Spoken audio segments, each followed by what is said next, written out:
Praise belongs to God, the Lord of all worlds, and prayers and peace upon Muhammad, the trustworthy Prophet, peace be upon him. I seek refuge with God the Exalted from the accursed Satan. In the name of God, the most merciful, the most compassionate. What remains outside Khilafat? Here are Muslims, a single community, and on the other side there are the disbelievers, a single community. Here we have Dar al-Islam, a single united empire or state. This is what we are taught. This is what they tell us and create a desire in us to bring it into existence. It says that the leadership and the leaders who run these states are in reality agents of colonialism. Either they don't know the reality or they have been forced upon us by colonial powers.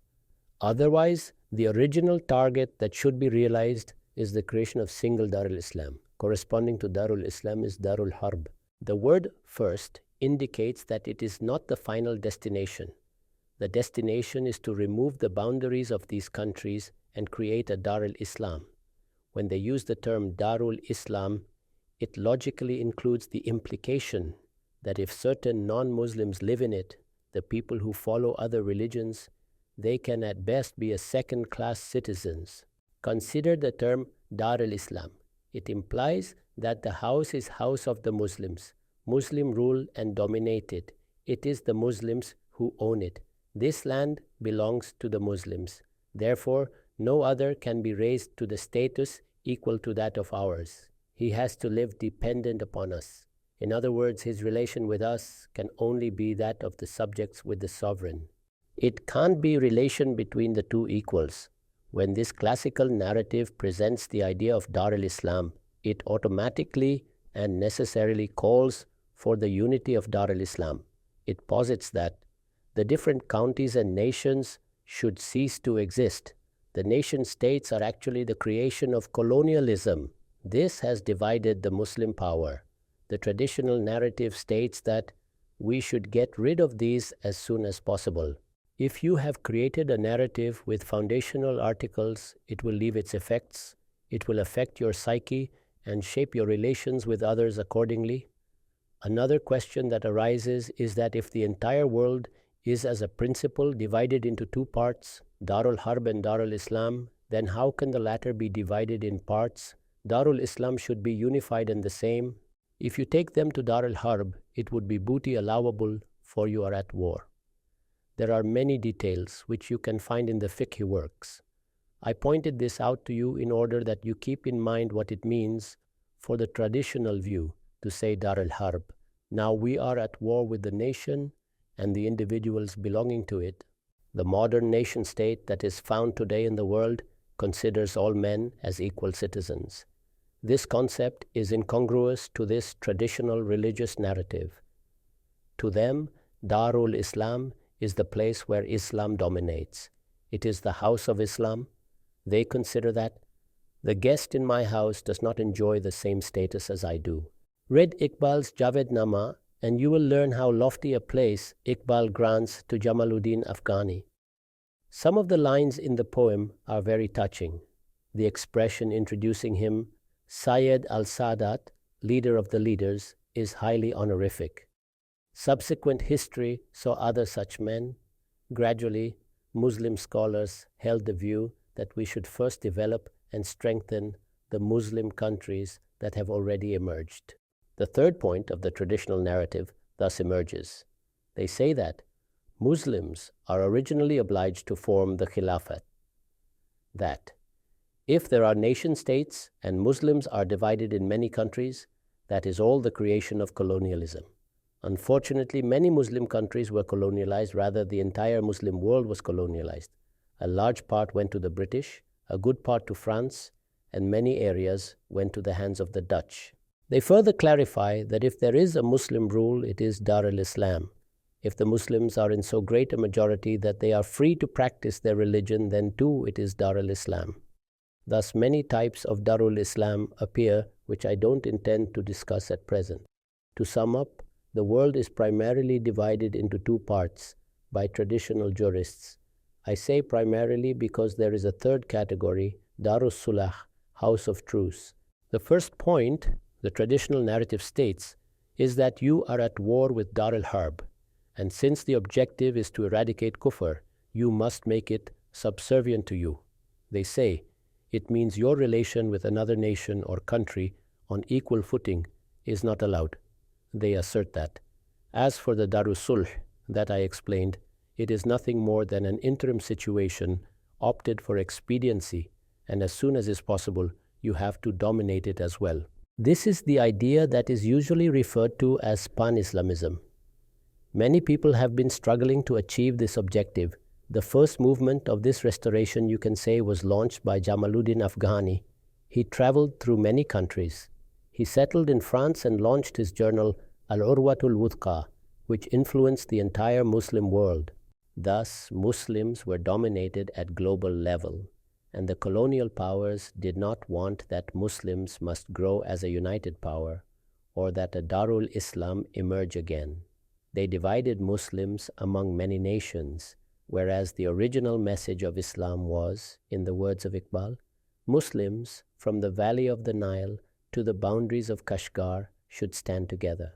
The book does not, by the words doing jihad in God's way, always mean armed struggle and war. All of us know that at one point the book has clearly used the expression jihad kabir for propagation of the religion and its dissemination.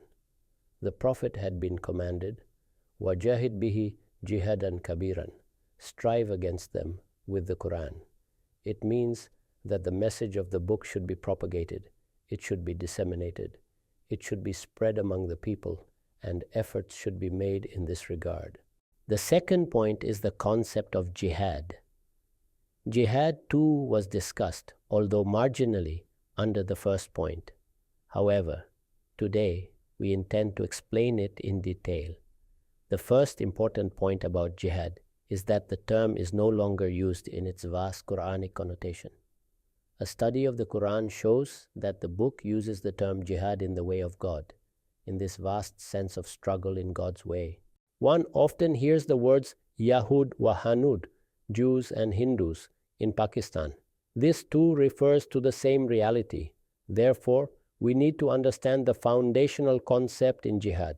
The rest of the matters are secondary or subsidiary in our classical fiqh approaches. The focal issue that is, we shall remain ready to fight kufr. If kufr is oppressing Muslims, then it has increased the heinousness of its crime.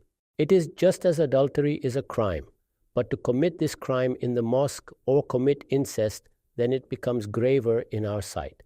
The same applies to jihad against oppressing disbelievers. There remains no option to relent. If disbelief were to be given a little respite, that too won't be available to them, for the disbelievers are now out to oppress Muslims.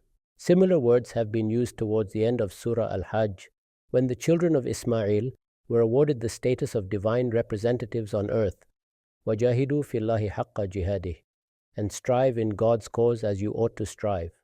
This shows that the Quran uses the term in vast meanings. It is implicitly known to them that the oppressors are the disbelievers, so it is only that while saying so, the graveness of the kufr is increased in their mind. Now, it is not merely kufr we are combating, but the kufr that is oppressing Muslims. This makes the crime more heinous. Kufr itself merited that it should be fought against, but it persecuted Muslims and thus became more severe. This remains the main objective when we use terms like jihad, war, qital, or when we say jihad is a pillar of Islam, or it is a major religious command. The rest of the things are secondary, even when they say that jihad can also be done for the defense of Muslims against persecutors, then too they take the same view. This therefore brings into existence a third dar, house of truce, according to traditional jurists. As for permanent basis, world is divided into two parts, according to traditionalists. First, Dar al-Islam and Dar al-Harb. I submitted that, for them, there are certain subsidiary explications of Dar al-Islam, but originally it refers to the land where Islam dominates and rules. All the rest of the countries and nations who don't accept the Prophet Muhammad as messenger come under Darul Harb. Therefore, whenever we have an opportunity, we will attack them, for we have to eradicate kufr. As such, all such lands are fighting territories, they say. Though this is a very small thing to say that there is Dar al-Harb, but it leads to many fiqh rulings. You might know that when the British ruled India, a discussion ensued. Is India Dar al-Islam or it is Dar al-Harb? I am citing this example for the sake of clarification. At one time, the scholars declared that India was then Dar al-Harb. Since the British have occupied the land and the Muslim power has ended and they have become subjugated, the country is now Dar al-Harb. They hold that for such occasions, the condition of ruler no more applies. It is now a specific situation of which they don't offer a way out. They hold that in this case, everyone is obliged to achieve the target. This is actually a juz'iyatun, a subsidiary injunction, a corollary, as is called in our fiqh tradition. The principle was there. Now a juz'iyatun has arisen. Based on this issue, many such as the Taliban and Al-Qaeda built their argument. This is when you have entered into a temporary truce with a nation or state. They, however, stress that permanent peace is not possible. We can't make such a truce with any nation, according to traditionalists. We can't decide that a nation is our ally, forever bound in a treaty. There is no permanent house of truce to them.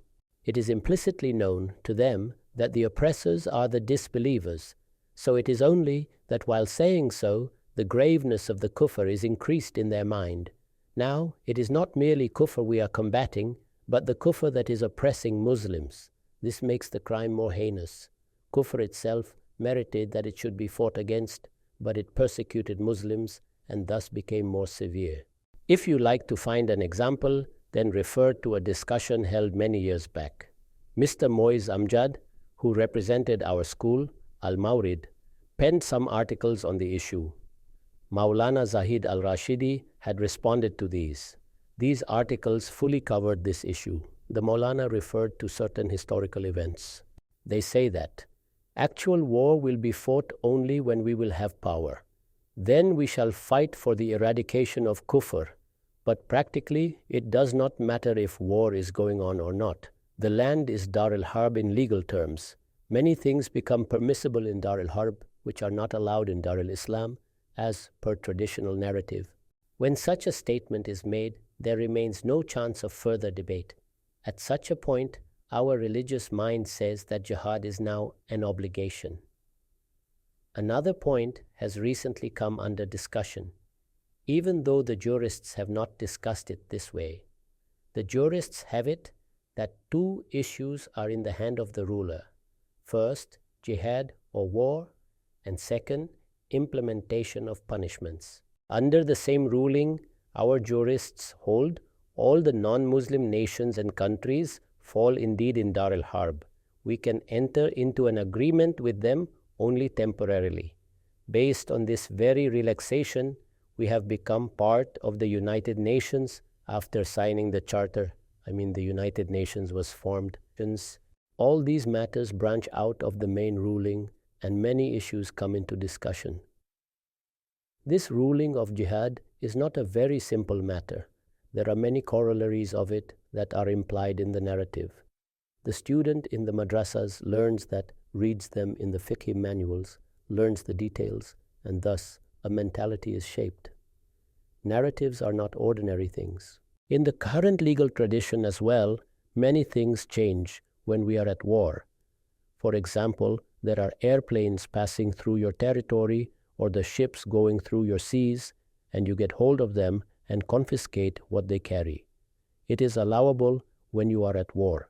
The people who held that India was Darul Harb maintained that interest-based business transactions weren't prohibited anymore. If you confiscate and appropriate someone's property, that would not be illegal, as that is the wealth of a harbi, a combatant. It is the wealth of a man or nation, which we are at war with and which we are allowed to take.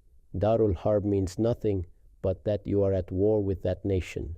If the actual war is being fought or not is not the question. Muslim governments made treaties. Through these pacts, they become subject to the international laws. Some scholars would say that it is nothing but a sort of Darus Sulh, house of truce. but it is a temporary condition. This means that to benefit from the institution called United Nations, to be part of it, is our temporary requirement. The reason is that the wealth and the life of those people can be taken. If you can get their wealth through any means that would be allowed according to traditional view, for example, there was trade between you and them. Your ship had not disembarked and you got another 2 of them. In principle, all this must finish. This message is implicit in this traditional narrative. And for this reason, many scholars continue to point out that this is the status of the international treaties. Are we bound by the Sharia to follow these treaties forever? Can't we reject some of these treaties? What should the Muslim governments do in this regard? It is to be done in order to obliterate kufr and polytheism from this world.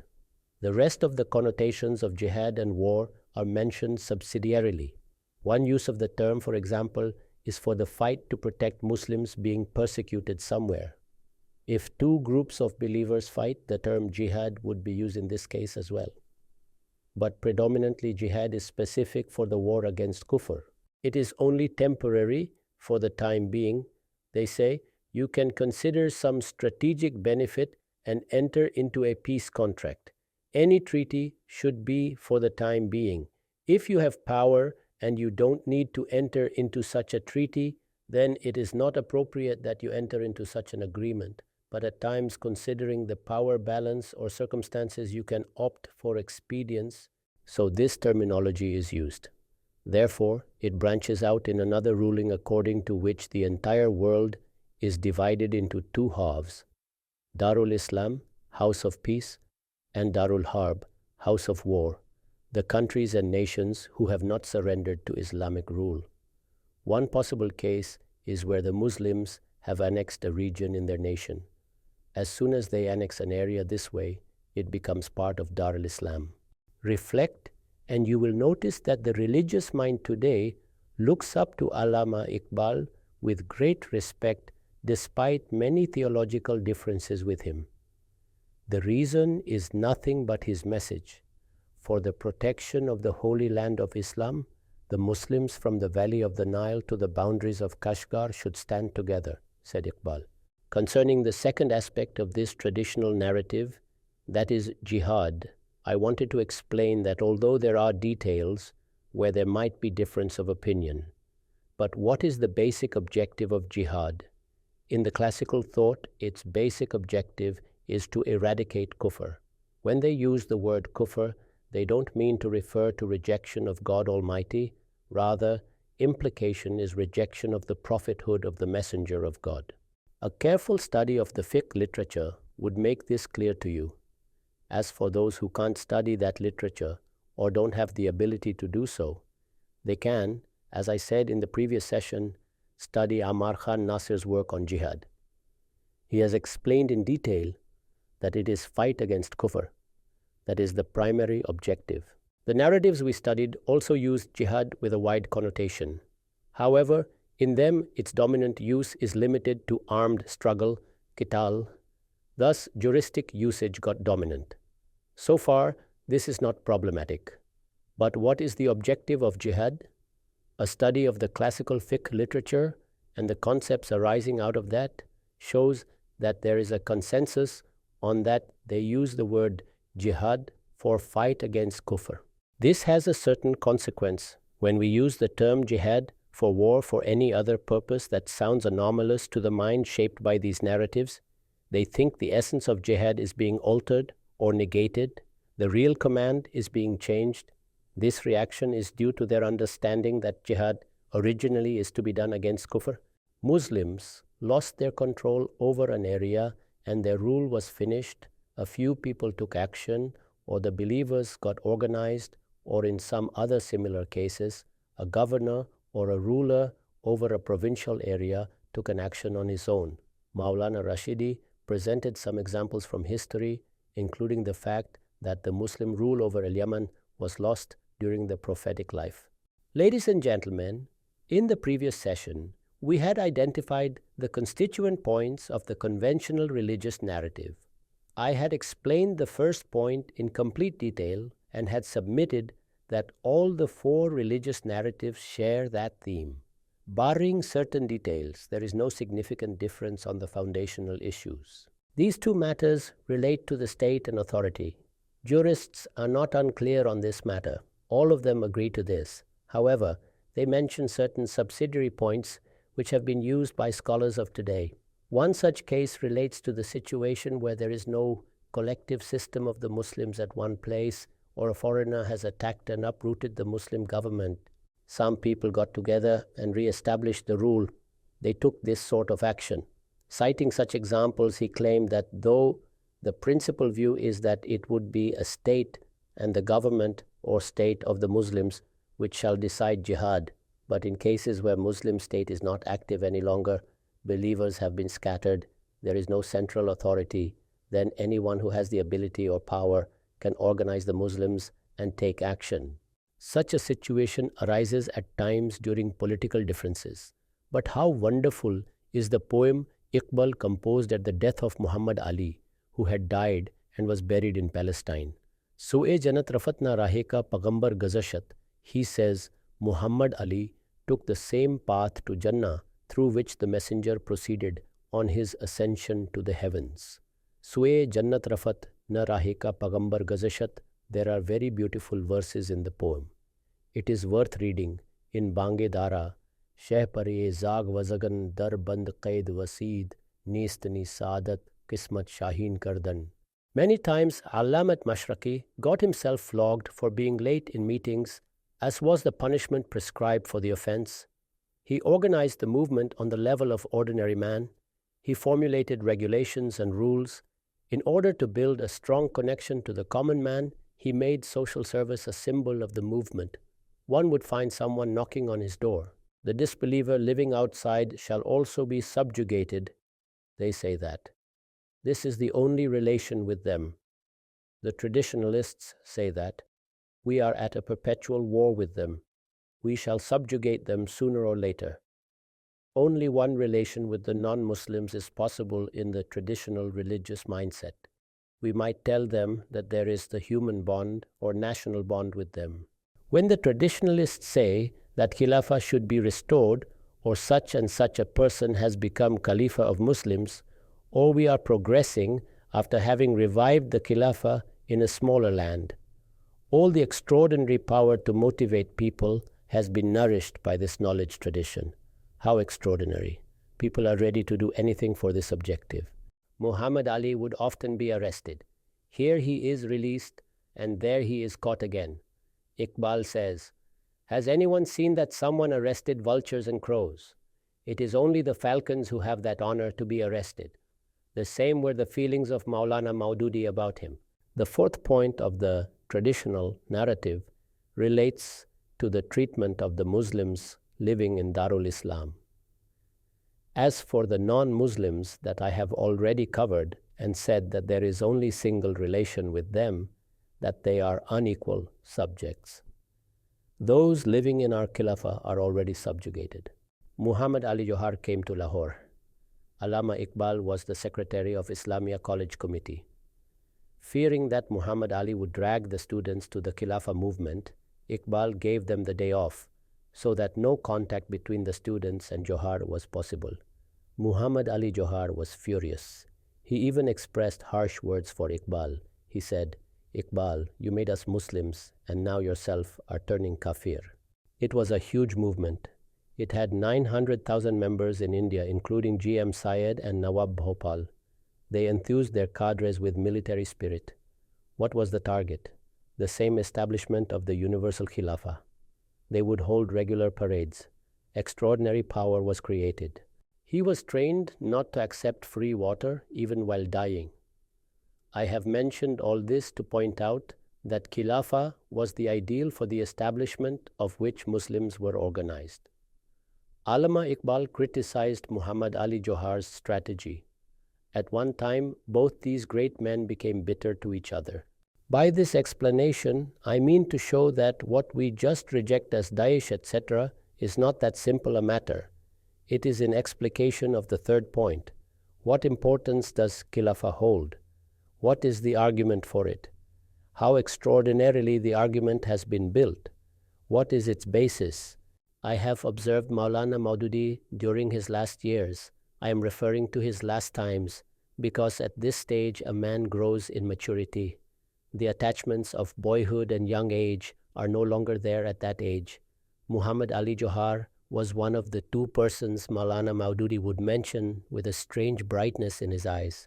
Today we say that the majority nation of a country has the right to rule.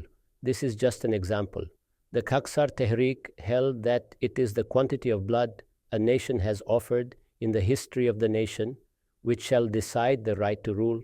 The Hindus are in majority in India. Initially they thought agitation would save the Khilafah. However, Iqbal differed with them in strategy. His theory is the same. He expressed his difference of opinion on strategy in the following couplet. You have started begging for the Khilafah. If we do not purchase with our own blood, such sovereignty is a disgrace to the Muslim. They would do all the work and leave without taking a single morsel. This value was established. The spirit of sacrifice was so great that even a man who took water from another would pay for it. Allama Mashriki was so strict in this matter that when invited by someone, he would say either he would not accept anything from the host or he pay for it. Once the Khaksars were shot in Lahore just before the 23rd March public meeting of Muslim League in Lahore. Many Khaksars were killed. A Khaksar's dead body was found such that he was holding a coin, offering it to a woman who had come to give water to the injured. She had poured some water in his mouth. A man would come and ask the dweller if his daughter is getting married. This was commonly observed by general public. The man approached would say, yes, she is. A contingent of Khaksars would come and clean the street and clear the drains. They would organize the whole functions. They would come and distribute the food and wash the dishes. We should not beg Khilafah from the British. Iqbal differs with the strategy. He recommends buying it with blood. Another great movement rose, Inayatullah Mashriqi's Khaksar Tehreek. This movement interpreted the entire religion in relation to blood. How is the sovereignty over a country established? None survived. Once the dust settled, Maulana Maududi delivered a speech in Sharif Park. It has been published. It is a detailed speech that is worth reading. He starts introducing the background of the Jamaat from the Khilafah movement. It was this movement that created the consciousness that the Muslims have to engage in a long struggle for their revival. But who has offered more blood for the unity of the country? We, the Muslims. On this basis, they launched the biggest armed movement in the history of the subcontinent. We all know it. If you are interested, read the 4-volume history of the Tehreek by Janbaz Mirza. This will tell you the magnitude of the movement. It has a deep and strong argument behind it. The whole Islamic fiqh tradition strengthens it.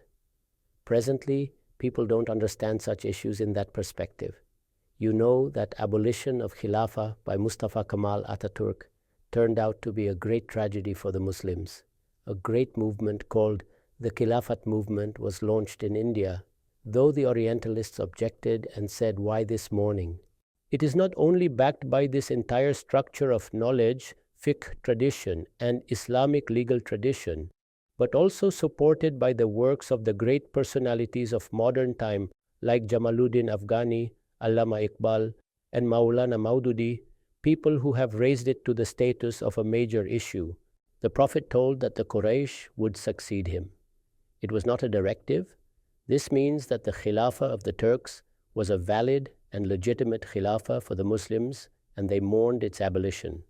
Muslims went to the extent that they argued they lived in a British colony and paid taxes. The great British Empire relied on their support. Therefore, they could pressurize and force the government not to abolish the Khilafah.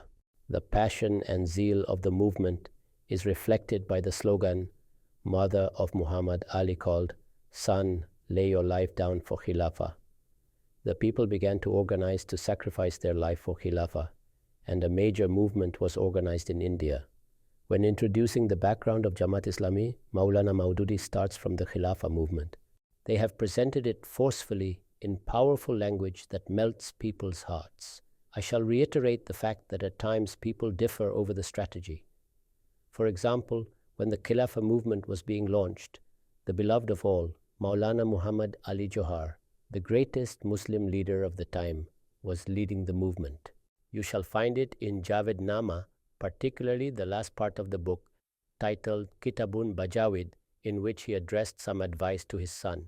If you look into this, you will find that it is the same theme he is clarifying. I have gone into this detail to help you understand that Khilafah is not a mere term. He also clarified many other aspects of this issue in his other book, Musliman aur Mawjuda Siyasi Kashmakash, Muslims and the Present Political Struggle. He has explained with sound academic arguments what Iqbal said in his poems. We are told that later on the misunderstandings between Maulana Madni and Allama Iqbal were removed. Your fiqh clearly states that Muslim Caliph can only be a Qurayshi, the Turks are not Quraysh. At this, Maulana Azad delivered the historical speech, which was later published as The Problem of Khilafat. In this speech, he explained that it was only news that the Prophet gave about the coming times.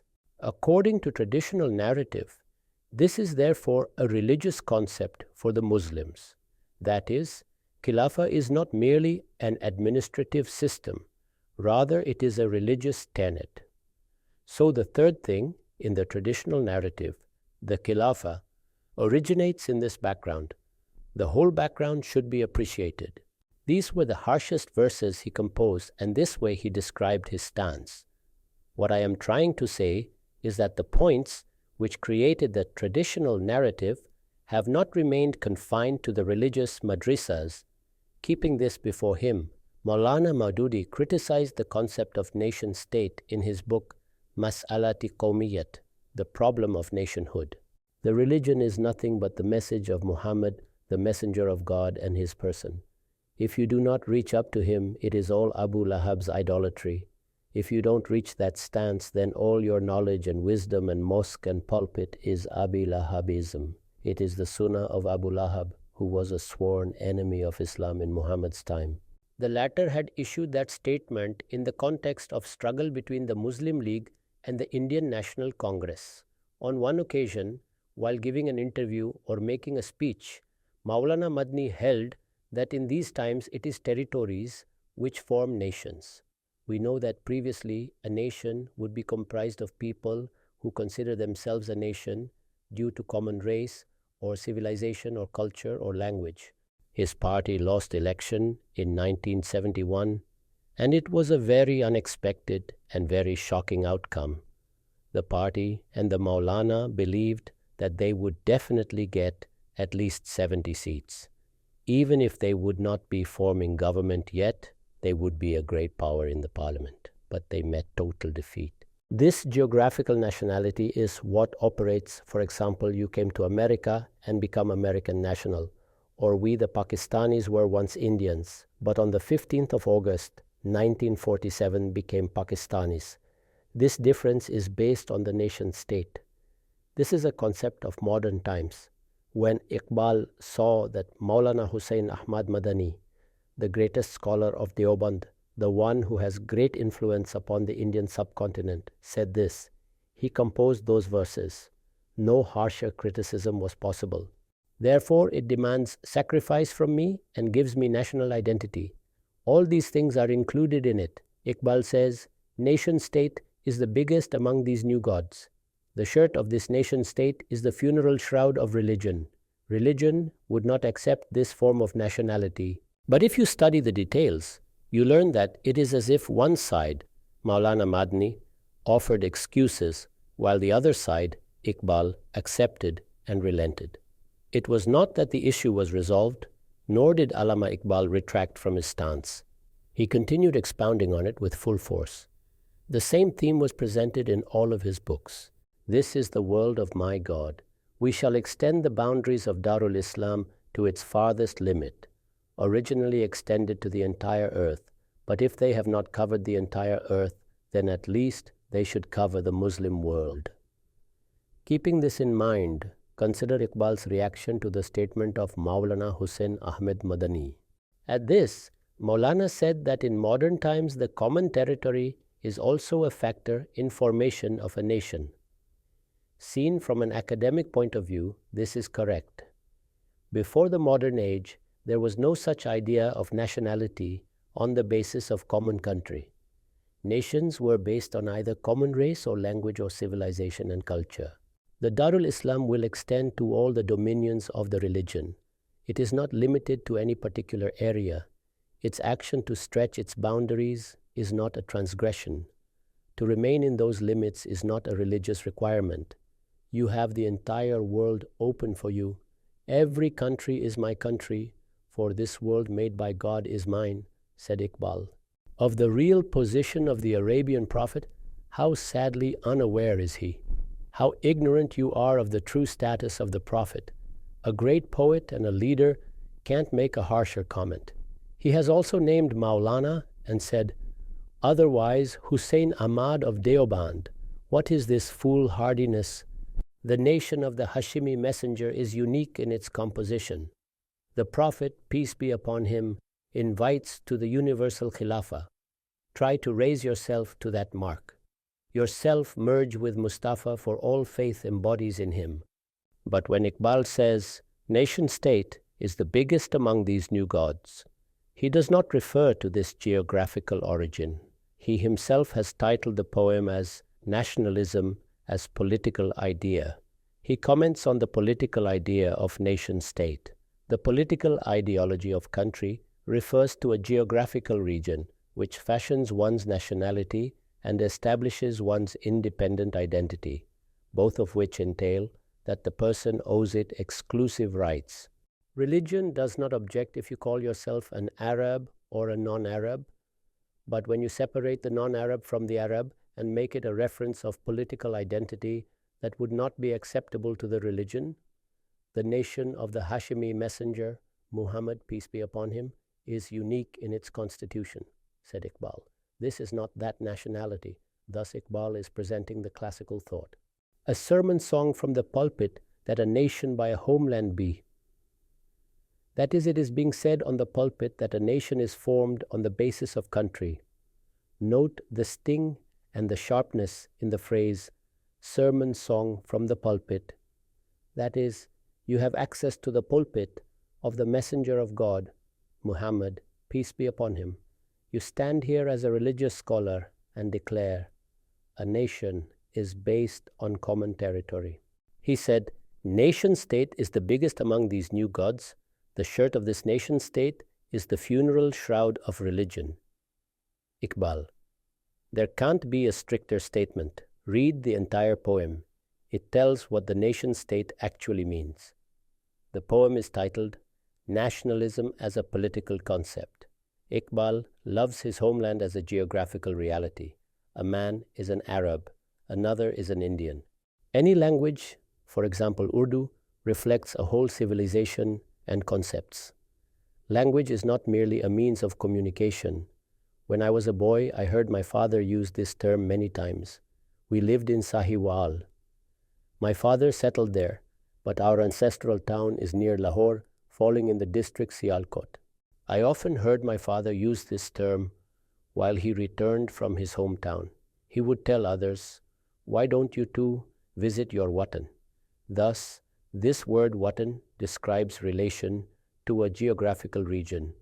It can at time grow in the speaker's mind, and his village and region can be called by this name. So this geographical relation is another thing. Iqbal has no objection to that. This is only an identity. But this concept of nation is not a political concept. This is merely a geographical entity. Everyone would live in a different country. A man must be born in Malaysia or in Morocco. You can't detach him from his geographical origin. Even the term geographical homeland was not used in this sense in our tradition. He also says, "Thy wings and feathers are polluted with the dust of color and race. O bird of the sacred sanctuary, flutter thy wings before attempting to fly." For the same reason, Iqbal is very critical of modern nation-state. In his poem, Bangedara, he has harshly condemned it. That is, who is saying this? The teacher of a seminary like Deoband. and not a common teacher of the Madrisa, but Hussain Ahmad. How strange is this? Yourself merge with Mustafa, for all faith embodies in him. You have to raise yourself above these countries and other things and reach Muhammad of Arabia. He is giving the classical thought the best presentation, a presentation that penetrates the hearts. This is not an ordinary feat which Iqbal accomplishes. He presented in poetry what I am explaining to you in legal jargon and clarifying that the ideas of the universal Khilafat has generated a concept of Darul Islam, the boundaries of which are not marked by nation states but by religion. If they don't stand up to respond to you, it is only because they know that you would not listen to them. This, in reality, is the concept that prevails in their mind. When I criticized this traditional narrative recently and introduced a counter-narrative, one scholar said, we were mandated to dominate in any case. Well, presently I am discussing the rationale of the Islamic rule, or Darul Islam, or in other words, the Caliphate. It is the establishment and implementation of the religion, not the maintenance of peace and security, that is the objective. They seek to organize the entire nation on this very principle. It was not possible to dominate through force, but as soon as we had a country where we are in majority, we achieved the objective. That is, the actual and real target is the same. How can you say that we will be equal citizens and will have same rights? To achieve dominance was inevitable. If not with gun, why not through democratic institutions? That is our real objective and destination. But our fiqh has an entirely different concept. They hold that the Khilafah comes into existence only in order to establish the religion. The original purpose of the government is that it establishes the religion upon the Muslims, organizes the Mu'mineen, and through them establishes the religion in the entire world. It is not the basic rationale of the government to establish peace and order. It is an added objective. It is an added religious duty. But the basic objective of a state and government is to establish the religion. Therefore, following is the branch of this idea. For this reason, man tried to solve this problem, and a sort of contract was made. First, the political rule emerged at tribal level. Then gradually, they moved to empires and subsequently developed into modern state so that man has peace. Basically, it is to secure these rights to peace and justice for which states came into existence. On this very basis, as I said earlier, the religious mind is not ready to accept the nation state at all. There is no such concept in their ideology. When you declare that in the present day nation state, the non-Muslims should enjoy rights and they should not be transgressed against, it is meaningless chatter to them. Therefore, the one who is not wearing the hijab will be forced by the state to wear it. It can't be tolerated. However, if a religious ruling is being violated in private, inside the home, that is not the responsibility of the state to correct. They say that once Umar, God be pleased with him, committed a mistake in this regard. A man corrected him. This is an oft-quoted story. Based on this very concept, they have derived the law that a woman can't go for Hajj or Umrah without being accompanied by a close male relative.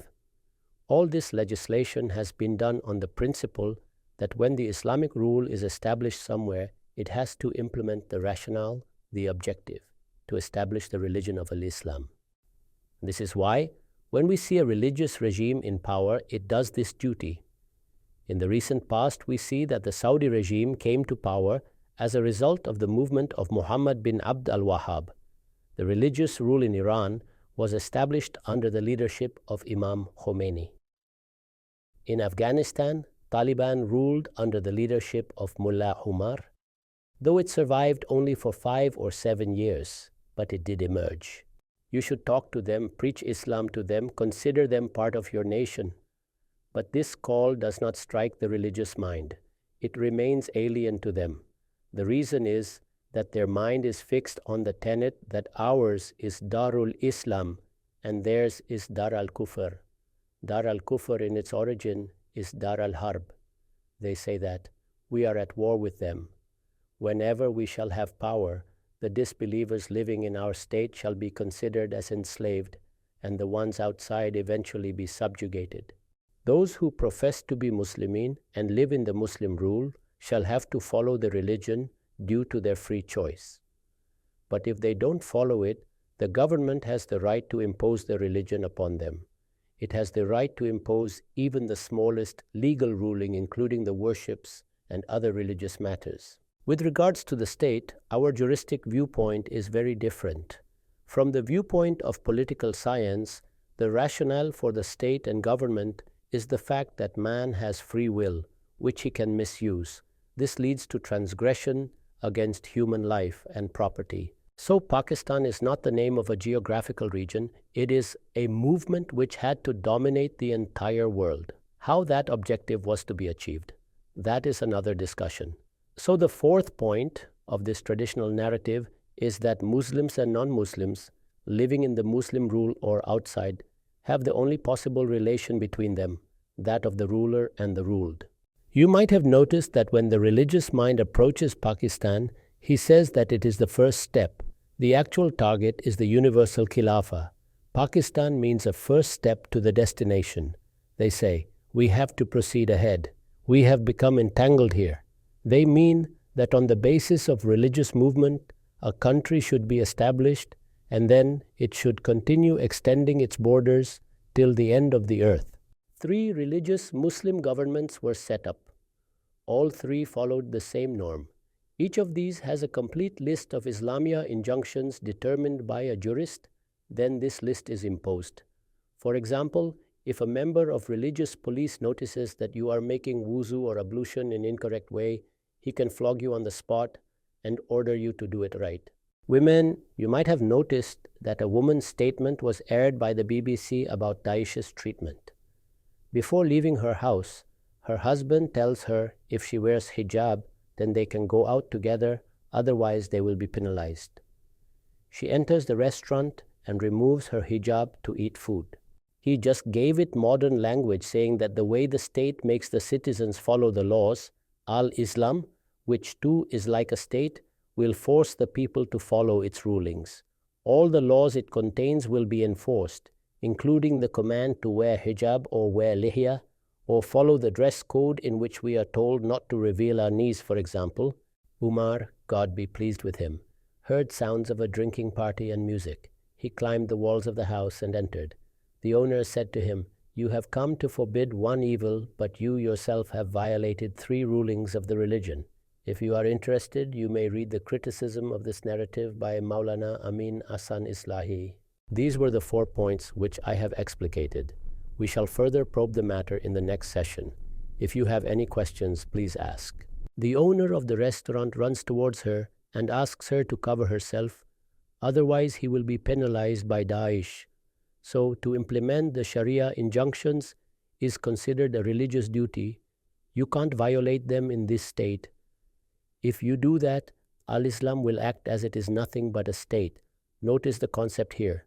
Though Maulana Maududi has given it a new presentation, but the concept was there already. It has to subjugate the non-Muslims. It has to make the Muslims follow the religion. Otherwise, the millah, larger community, will fall into disunity and chaos. If you give the people freedom in religion, many people will start violating the injunctions. A woman shopping in a bazaar is wearing hijab while the other is not. In this traditional narrative, the latter is actually encouraging the violation.